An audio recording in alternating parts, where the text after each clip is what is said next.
Megastar Shakib খানকে নিয়ে আমরা যে এই সিনেমাটি নির্মাণ করতে যাচ্ছি, ইদানিং আমরা বিভিন্ন পোর্টালে, ফেসবুকে বিভিন্ন মাধ্যমে আমরা দেখতে পাচ্ছি যে একটা বিভ্রান্তমূলক তথ্য আমরা অনেকের মুখে, মুখে আছে যে আমরা সিনেমাটি আ একজন সন্ত্রাসী কালা জাহাঙ্গীর নামক একজন সন্ত্রাসীর জীবনী নিয়ে করতে যাচ্ছি।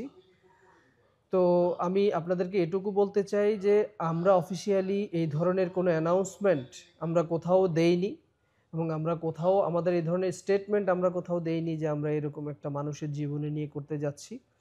আমরা আ স্পষ্ট করে বলতে চাই যে আমরা যে সিনেমাটি নির্মাণ করতে যাচ্ছি সেইটি এরকম কোনো মানুষের জীবনী নিয়ে নয়। এটি ৯০ দশকের একটা গল্প, ৯০ দশকের পটভূমি, ৯০ দশকের ঢাকাকে নিয়ে একটা সিনেমা এবং এই সিনেমাটার মধ্যে আমরা প্রেম, ভালোবাসা, সাসপেন্স, অ্যাকশন, থ্রিল সবকিছুই আছে। মানে মোট কথা যদি আমি বলি যে পরিবারের সবাইকে নিয়ে দেখার মতো একটা সিনেমা আমরা করতে চাই, যাতে সবাই সিনেমা হলে যেতে পারে। যেটা আমরা সহজ ভাষায় বলতে পারি যে গুলশান থেকে গুলিস্তান মানে সব ধরনের মানুষই যাতে দেখতে পারে সেই রকম করেই আমরা সিনেমাটা বানাচ্ছি এবং সব ধরনের মানুষ আশা করি আমাদের সিনেমাটা উপভোগ করবে। সো আমরা এটুকু বলতে চাই যে আপনারা বিভ্রান্ত হবেন না।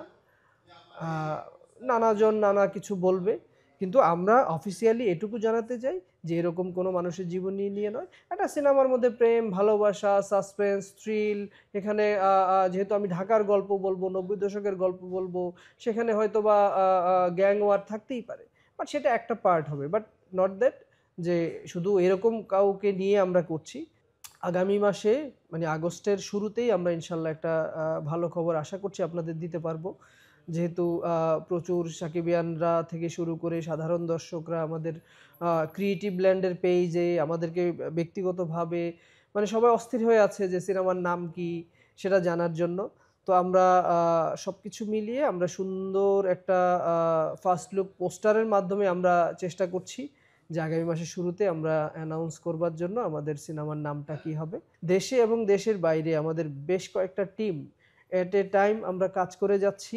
আমরা প্রি প্রোডাকশনের কাজ করছি যাতে একটা সুন্দর মুভি উপহার দিতে পারি এবং আগামীর ঈদটা যাতে সুন্দর হয় আপনাদের এবং হল ভর্তি দর্শক যাতে উপচে পড়ে সেরকম একটা গল্প এবং সেরকম একটা নির্মাণ যাতে আপনাদের সামনে আনতে পারি সেই চেষ্টাটা করছি। আপনারা আমাদের জন্য দোয়া করবেন। আমরা সম্ভবত এই সামনের মাসের শুরুতেই আ খুব ভালো একটা নিউজ আপনাদেরকে দিতে পারবো।